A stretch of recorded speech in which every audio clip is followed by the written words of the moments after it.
Hello, BookTube. The other day I did a quick call for a Q&A for no particular reason.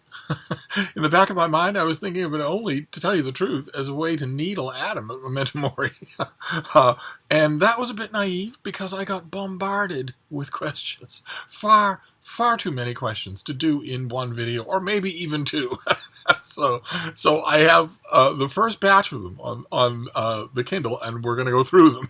And then I will just break this up, and we'll do as many videos as we need to get through that. So the first question comes from Jeffrey Kluger. I enjoy your channel immensely. Thank you very much. You sometimes mention your own fiction writing. Has any of it been published? I have searched the internet for information about works of fiction by Steve Donahue, but can only find your book reviews. I would also be interested in hearing about any nonfiction books you may have published. This got me thinking, and I've been writing nonstop for the last 12 years, and then for a long time before that I did it sporadically, and then for a long time before that I did it all the time. So but always book reviews. So there's a huge amount of my writing that's out there. But I got to thinking what fiction there would be, and as far as I know, there's only one example, and I think it's a collector's item. so you may have trouble getting it. It's an Australian literary magazine called The Lifted Brow. And about 10 years ago, I did a short story for them, and it ended up being in a fiction-heavy issue with a whole bunch of really big names. On that table of contents, I am in some stellar company.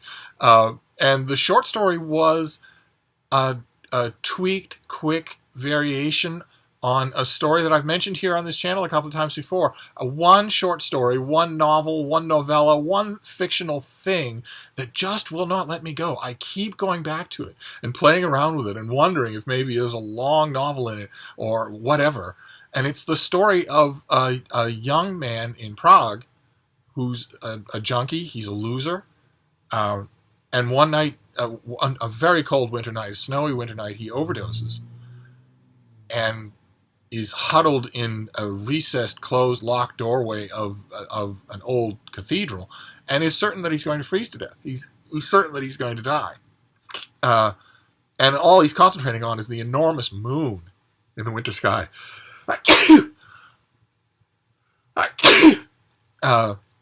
Yeah, I'm thinking this is going to be a really bad allergy summer for me. Last summer was not at all. It didn't happen barely once. But I'm thinking this summer is going to include some videos that I do for BookTube that entirely consist of me sneezing. So you'll have that to look forward to. But anyway, he sees the enormous bright moon, and it talks to him, and he doesn't die, and it becomes apparent to him gradually that it isn't an hallucination. The moon is actually talking to him. And I did a variation on that. Just a little glimpse, a little stained glass window look at a bit of that moment as a short story for The Lifted Brow. And I'm pretty sure that the issue where I occur, has gone out of print. I don't think there are any more issues. So you'd have to go on like eBay or something to find it. But if you did do that, you would find a whole bunch of quick microfiction, short story type stuff from a whole bunch of big names, some of which I don't think has been collected elsewhere. So that's kind of weird that the one time I have any published fiction, it's in a collector's item. But as far as books of nonfiction, no. I'm seriously considering. I'm thinking really hard in 2018 about self-publishing a book. And I'm wondering if maybe in for a penny, in for a pound, I should do more than one book, and that one of them should be a huge collection of book reviews, enhanced book reviews, where I take 500 book reviews from the last 12 years, and not just put them up chapter by chapter, but also a little enveloping material, a little header about what it was, what the book is, maybe an afterword to each one about what I subsequently thought or what the book's fate was, stuff like that. An enhanced book collection that is kind of like a big bookish discussion. I very much might like to do a book like that, but in addition to that, a nonfiction work, an actual plotted nonfiction work. So I don't know. That hasn't happened yet, though, so you haven't missed it. The only thing you've missed is one short story. Let's see here. Marcus asks, have you ever read any of these chunkers? And if so, do you think they're worth reading? Now, before we get to the chunkers, I have a question for BookTube that I've asked to Deb and Sam and a bunch of other people my whole life long. Why? The question is why? Why? Why do people ask me a question that starts with, have you ever read? Why do people do that? Why do they do that? Do they hate me because I smell? Why do they do that? Why? I read 150 pages an hour for at least 8 solid hours every day. And I have since 1750. So why do people start off questions to me with, have you ever read? Why? Why do they do that? Anyway, let's see what the chunkers are. Women and Men by Joseph McElroy. I highly recommend it. I don't elevate it as much as I once did, and I don't elevate it as much as lots of other people who've discovered it do, but it's really worth reading. Jean-Christophe by Romain Rolland. I've never seen any worth in it. I know it has passionate fans, but it bored me just to tears. The Man Without Qualities by Robert Musil, a masterpiece, an absolute masterpiece, a brilliant work from start to finish, and no excuse if you're without any languages but English, because there was a beautiful slipcase 2-volume English language translation just about 30 years ago that was terrific and can still be found in used bookstores. And I think those were also brought out as individual paperbacks as well. So that is the most exposure that Robert Musil's ever gotten in English, and so I feel certain that you can find it. I wish I still had the 2-volume hardcover slipcase of that. Now that I think about it, that's something to keep an eye out for at the Brattle Bookshop. And Hunger's Brides by W. Paul Anderson, which I didn't like. So you're 2 for 2 here. I didn't like Hunger's Brides. I don't know why. It struck me as lifeless. Let's see here. N332 asks, what's the best Pulitzer in fiction winner and the worst Pulitzer in your opinion? Well, and it was going to be predictable of me, but the best one would probably be The Age of Innocence. I don't see anything on the list in the last 100 years beating Edith Wharton at the top of her game. Do you? And the worst is easy, The Road by Cormac McCarthy. I feel certain that the judges that year were just the rowdiest crew of dude bros, and that they made their decision while drunk. I can't think of any other reason why. If you went into your bathroom with a magic marker, spooled out some toilet paper, laid it on the floor, took the magic marker and started with Once Upon a Time, and then just free associated for 15 minutes, you'd come out with a better novel than The Road by Cormac McCarthy, and it won the Pulitzer Prize, so it counts as the worst. Let's see here. Lara Croft says, Steve, when are you going to begin your Penguin Classics bookshelf tour? Day and month. Okay.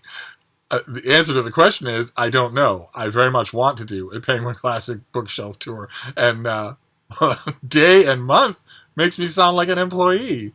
Now, doesn't it? If any of them were still alive, I could happily point you towards managers of mine when I was an employee and have you ask them how well that kind of day and month attitude works with me. But we will get to it. This year, I feel certain that I will do it, or at least start it. Gail Dowdy says, what is your considered opinion of Alberto Manguel? Specific books, please. Well, he's written a lot, and I think sometimes he writes out his behind. But his history of reading is really good. And his latest book, Unpacking My Library, got thumbs up from both me and Deb. I thought it was just the right kind of thing for him to write. A history of reading, I think he had a platoon of help, and I think you can easily spot when you're reading it the parts that are solely him. He is more of an aphoristic reflector on life and experience than he is any kind of, bibliographical researcher. And Unpacking My Library is essentially one quick meditation on the nature of books in our lives. I loved it. I strongly recommend it. Michael Ipsas says, you said that you know a good amount of languages. Do you know sign language? American, British, or something else? I'm deaf, so that's why I'm curious. Well, no, I don't know any sign language, and I don't know how you're going to know that, because I don't know how to subtitle these things either. But no, I've never learned sign language. I almost did, but the occasion disappeared, and I wonder how I would be. I have a very good facility for languages, but I know that it's entirely audible. It's entirely oral. So I don't know how good I would be at learning a language that has no spoken component. Half the languages that I learned from being around speakers without a single textbook. So I don't know how that would go. I'm almost curious to find out. But then I would never learn a language for which I have no use. So I right now would not put the effort into learning a sign language. Let's see here. Lindsay Robertson says, in your opinion, what are the 10 books everyone must read? Well, I'm a little uncomfortable with the idea of must-read books. I have always in my life hewn to the idea that some reading is better than none at all, and that compulsory reading of any kind is bad. I've never seen it be good. I've never seen it ignite a love of reading. It might give you a grounding, but it turns you off the subject. Listen, when you watch BookTube, just listen to how many people went through the rigors of advanced critical reading in English language, in English literature graduate school, and hated reading as a result for years. Just you can hear many people describe that experience, and I've seen it happen to other people. But as far as the general category of books that you should read, perhaps you should consult my Western Canon starter kits. Huh? I do, after all, take you through an abbreviated version of the entire Western Canon. I wasn't doing that for my beauty sleep. Let's see here. James Holder says, which literary theory do you identify with most? I hate them all. I hate them all. The underlying philosophy that would even give rise to a theory of literary criticism is something that I intensely hate.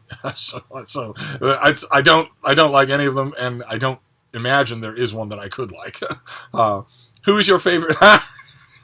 Who is your favorite Legionnaire from the Legion of Superheroes? Well, one or two of you who've known me for a long time in real life, and who might know the Legion, might automatically think that was Matter Eater Lad. For those of you who aren't familiar with the subject, the Legion of Superheroes is a gigantic superhero team put out by DC Comics, not at the moment, but for 50 years, of teenage superheroes 1,000 years in the future from many planets.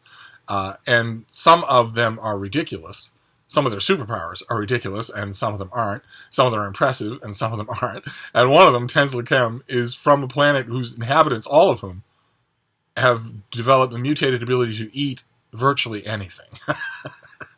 And for some reason, even though there have been Legion applicants with far more impressive powers, the one that always strikes me is Infectious Lass, who can make you sick with any kind of viral or bacteriological infection known in the universe. And they didn't include her in the roster because they assumed since she's a girl, she can't control her power.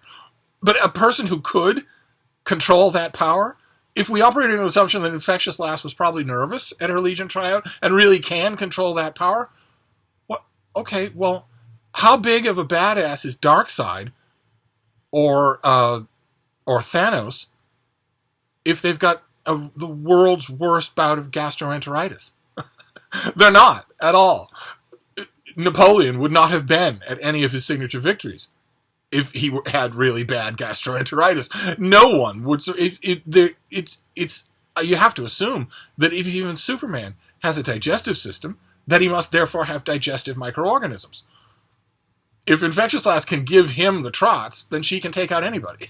But they didn't take her, and they did take Matter Eater Lad. And Matter Eater Lad, despite the fact that everyone on his planet has this ability, he's the only one to apply to the Legion. And it's his application, he's accepted on the grounds that he can eat anything. And those of you who've known me in real life for any length of time, especially if you've ever worked with me in a retail bookstore, some of you will remember my break room locker. Deb will go all white remembering this. I let employees know that my break room locker was always open and that they should deposit in it food that they don't want. And I had many, many new employees say, well, don't you mean put it in the refrigerator with your name on it? And I said, no, I'm not a big fan of refrigerated food. Just put it in that locker and I'll get around to it. And they used to go all different shades of pink and purple when I would take something out of my locker that had been there for weeks and eat it at the break room table in front of them. And it would just be, oh! But despite that, my favorite Legionnaire is not matter either, lad. And some other people who know that I am the world's biggest Superman fan might assume that my favorite Legion of Superheroes member is Superboy. Because one of the hallmarks of the classic Legion forever and ever, for decades and decades, was that although they were in the 30th century, they took as their heroic model the 20th century superhero, Superboy. And they had time travel ability because they're from the far future. So they went back in time and brought him forward to have adventures with them. So he would spend, the afternoon going to school at Smallville High and doing chores for his parents. And then when all that was done, he would go to the future and have adventures. And you might think that would be him, but that's kind of a cheat. And also, I've almost never seen Superboy done right for 50 years. I read his various comic books, and the writers invariably wrote him as just a smaller version of Superman, but not as a teenage boy. And then the Superboy who was kind of written as a moody, mood-fluctuating teenage boy in relatively modern times in DC Comics wasn't actually Superboy. It wasn't actually Clark Kent as a teenager with the Superman costume on. It said it was some clone. So I wouldn't be Superboy either. I think, in pure Legion terms, my favorite Legionnaire is Ultra Boy, a young man named Joe Na, who has the weird superpower of he has this energy coursing through his body, and he can manifest it in a handful of superpowers: super strength, invulnerability, super speed, flight, energy vision, but only one at a time. That he doesn't have those powers all the time. He only has them one at a time. He has to switch from one to the other. And I think the reason why he's my favorite is because he was the first Legionnaire success story. Where in the 1950s, he wore his hair a little long in the back, which, believe me, was the equivalent of a face tattoo at the time. And no superhero teenager had any such thing. And we got the impression, we were sort of told that he was a bit of a delinquent on his home planet of Rimbor. And that the Legion, it's never explicitly said so, but we're given the strong impression over the decades that the Legion sort of straightened him out. And I like that. I like that as a character arc. It's very seldom that we see in the Legion of Superheroes how joining the team affects the person. So it was nice to see. That's a huge answer. I ought to do a whole video on the Legion of Superheroes and drive away all of you. What is your opinion of the shortlist for the... This is all still James Holder. He's a nosy Parker. What is your opinion of the shortlist for the Hugo Awards? This year around, I had a terrible showing with the nominee list for the Hugos. I either didn't read most of them, and the ones I did read, even the short stories, I didn't particularly like. Not dislike them. It's not like the Pulitzer or the Nobel. Don't get me started. Where I'm looking at the list and saying, what on earth is this doing here? The ones that I've read seem perfectly fine. It's just there's nothing on the Hugo list that I could just flat out recommend to you. So I don't think much of it this year around. And his last question: how goes the Taft biography? For those of you who might be new to the channel, I announced at the beginning of the year that I was going to write a long, soup to nuts, actual scholarly biography of William Howard Taft, the U.S. president who was also Chief Justice. And it was going fine for a couple of months. I had a bad false start, and then I reorganized my work habits, and things were going much better. But I've recently run into a slow patch because I really like writing fiction. I write nonfiction all day long. I write nonfiction for a living. And then to shift from that to writing more nonfiction, I don't know. I have a couple of biographer friends who say, no, you hit those doldrums anyway. You just have to work through them. It'll come back to you. So maybe I will do that. But right now it's rocky. But let's see. Oh, here he is himself, Adam at Memento Mori, who has just made a raucous return to BookTube. Usually physical beauty and brains come in separate packages. Because of the way society treats people based on their appearance, the ugly ones are often better at developing intelligence and personality, while the handsome ones are left vapid and dumb. Are you intimidated by those, such as myself, who hold both these, beauty and brains? Well, thank you for your insight, and thank you for the warm welcome back to BookTube. All right. Okay. All right. If you check with 19th century rules of decorum and deportment, you'll realize that you're not supposed to be the one who calls yourself a fantastic combination of beauty and brains. Leaving that aside, there are a couple of assumptions here that I don't agree with. In my personal experience, I have not known them to be true. It's been my experience that I mean, it's a very comforting thing to think that beauty and brains often come in separate packages, and that the less beautiful people tend to be better at developing intelligence and personality. That's a comforting thing. That feels very good to think, doesn't it? That okay, you may look like a troll under a bridge, but what a great personality you have. It doesn't seem fair if that doesn't shake out that way. And yet, in my own experience, young people who have always been really good looking, if they have a grounded family,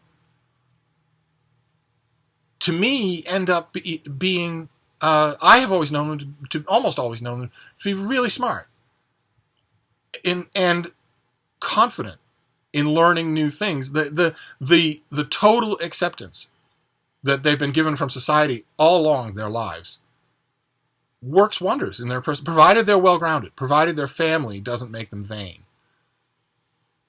I found that their being good-looking often makes them better company, better students, better, more interesting conversationally.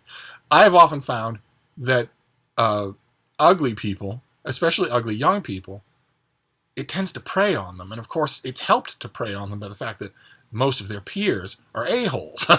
so most of their peers prey on them too. It becomes just an ordinary shorthand. It can do horrible damage to their self-esteem. And if something does horrible damage to your self-esteem, it's going to do collateral damage to your intelligence, your charm, your wit, your self-reflection. It's going to hurt all of those things. At least that's my experience. This myth of, that beautiful people end up being vapid and shallow, and that ugly people end up with hidden depths, I haven't always found that to be true. I've usually not found that to be true. And I actually had, in college, I had a whole brace of gorgeous, gorgeous friends. And it was funny, in a way. And I propounded this theory to them. And they were curious about me. I've been bottom of the boot ugly for a long time. And of course I have an out, because what I'm talking about isn't physical beauty. What I'm talking about is the things that physical beauty will do or allow to blossom inside you. And although I've never had physical beauty, I have at every moment of my life had roughly, according to UNESCO counts, 8.5 billion best friends and unquestioning servants in the world. I have never been more than 1 minute away from someone who would do anything I ask and who wants only to smooch my face. and the feeling is mutual. And that has had well, of those of you who've watched this channel, you tell me, do I strike you as someone who has low self-esteem? Despite what I look like? No, I don't have any problem with self-esteem, because I have been, in the noxious 21st century term, validated for my whole life. But so in answer to your smarmy question, I handle beauty queens like you quite well. Thanks. Psychedelic B says, someone else asked it already, but please elaborate more on all the languages you speak. I speak a standard smattering of what used to be normal language acquirements. The normal languages: German, French, Spanish, Italian, with ancient Greek and Latin thrown in, and also the Irish. But nowadays, that's just unheard of. Now people aren't taught languages anymore. That's not my fault. And your sleep habits? I sleep very little. Very, very little. And even the little that I sleep, the tiny window that I sleep out of every 24 hours, even that is negotiable. I can skip it for a couple of days at a time if I need to. So when you are getting all scratchy-eyed and a little blurry and a little groggy, and you're starting to put your stuff away, and then you settle down, and around 11:30 or midnight, you sign off of email, and you have your last all-important hydrating sip of water and whatever, and you go unconscious and are in a coma until 8 o'clock the next morning. Right when you are dropping off, I still have all that time still to go, which really helps with reading. That's what I do. I shut off everything at midnight and just read all night long. So it helps to get a lot of reading done. And your marriages to Deb. This is all still Psychedelic B, another nosy Parker. My marriages to Deb are a tragedy of modern times. Each time it seemed like a good idea. If you do those three, I can rest easy. Well, good. Oh, and maybe your attraction to teen boys. Oh, isn't everybody attracted to teen boys? They're hilarious. They're like the human equivalent of a dog. Except for the brainy ones. They're trouble anyway. Let's see here. Curly Books says, I read Sea of Rust by C. Robert Cargill. Oh, good. Earlier this year because you named it as the best science fiction book of 2017, and I absolutely loved it. Oh, that does my heart good. Oh, nice. What has been your favorite sci-fi read of 2018 so far? I have... 2018 hasn't been a great year for sci-fi for me. Sci-fi or fantasy. Maybe it's just connected with the Hugos. Maybe it's just that I'm not in the mood. But there's Foundry Side by Robert Jackson Bennett, which I don't think is out yet, and which is, I guess, fantasy. It's about a city that's run by magic. But this is a subject that came up a year ago on this channel that I got a lot of irate responses to, which is that I don't think there is any useful distinction between science fiction and fantasy. I don't view them as any different. I view them as the same genre. Magic that works as a system and that has its own rules is no different than faster than light travel or lightsabers. I don't see why one is one thing and one is the other. Both describe in systematic detail the rules and regulations of a reality that doesn't exist and can't exist. So how are they? So it's just a question of whether or not there's trees. But anyway, Foundry Side by Robert Jackson Bennett and Empire of Silence by Christopher Ruccio, which is the first in a series, and I don't think either one of those are out yet, and both of them have stuck with me. Both of them were pretty good, but not even those two. Not anything like, for instance, The Vor. Nothing that just blew me away. So I don't know. We should come back to this question later on because I need to do more reading on the subject. And music, we only have a few more here, and then I'll wrap this up. We'll go 30 minutes on this, and then we'll just do each one in 30 minutes until whenever we finish. Music Bookaholic says, what is the highest mountain that you have climbed? And if it is Everest, what height did you reach? What is Everest, of course. I got some friends of mine, and I went to the South Base Camp, and then just wanted to see what we would do. I think we got to around 20,000 feet, and just hit a raft of rotten weather. And I was with two old friends of mine and two acquaintances. One acquaintance of mine, one acquaintance of hers. And the acquaintances gave up. They became very, very frightened, and they weren't really holding up well anyway. So that we turned around. But still, around 20,000 feet on Everest is not bad. Most people never even get to Everest. And I've recently learned in the 21st century that just going to the South Base Camp or North Base Camp is considered a big deal on its own. People have that as a goal. They just assume that they're not going to try to summit the mountain. Of course, that you're not going to try and get to the top of Everest, since they're trained professionals with canned air and all sorts of GPS accommodations that still lose all their fingers and toes and fail. So, and this, for instance, I'm a perfect example. The storm that we hit at around 20,000 feet. Imagine how much worse that would have been 10,000 feet further on when we had no oxygen. Imagine what that would have been. It would have been really bad. And you know, the storm that we encountered, it was, I mean, my old friends and I agreed this is rife for landslides, and you don't want anything. You don't want landslides. You don't want to lose any kind of visual line, because as somebody told us at South Base Camp, if you take a wrong step when you're up high on a flank of Everest, you'll fall for a long time before you hit anything. so we turned around, but it was fun. It was a lot of fun, and I got to know yaks. I got to know yaks really well. They're fascinating people. I'm not sure I'd want one for a house pet. Let's see here. Jack the Bibliophile. Oh, Jack the Bibliophile. Every once a year he makes a video. You usually despair whenever a slim volume of poetry arrives through your mail slot. That's actually true. If my dream were to come true and we just had BookTube Mansion and we all lived together, or a BookTube Village, where we all just took over South Tilbury in England, and there were just house and house and house and house and house of booktubers, and we could all just visit each other, then Jack, all of those slim volumes of poetry would go to you. It's the only reason that they don't is because taking one of those 80-page little books of poetry and putting it in the mail to Australia would cost $150. Otherwise, I would do it with every one. But yeah, I do despair because I don't get modern poetry. I'm wondering if there is any contemporary poets working today who you admire. Oh, no. Well, because of you, I tried a great deal of Alice Oswald, and I do kind of like her. She doesn't seem like she's doing something that I just don't get. And I've also occasionally I like poems by August Kleinzahler. I've read some of those and like them, but mostly no. It's a genre that I don't know anything about, and it has repulsed many efforts. It's like the face of Everest. It has repulsed many efforts of mine to make an ascent. And we'll wrap up last for today. This is Biscuit 96. I recently bought The Man Without Qualities by Robert Musil. Here we go again. So I'd like to hear your opinion on it, if you've read it.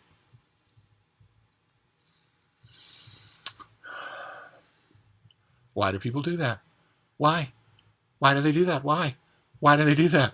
I read all the time, and I have forever. It's The Man Without Qualities by Robert Musil. Why do people ask me that? Why do people do that? Why? Why?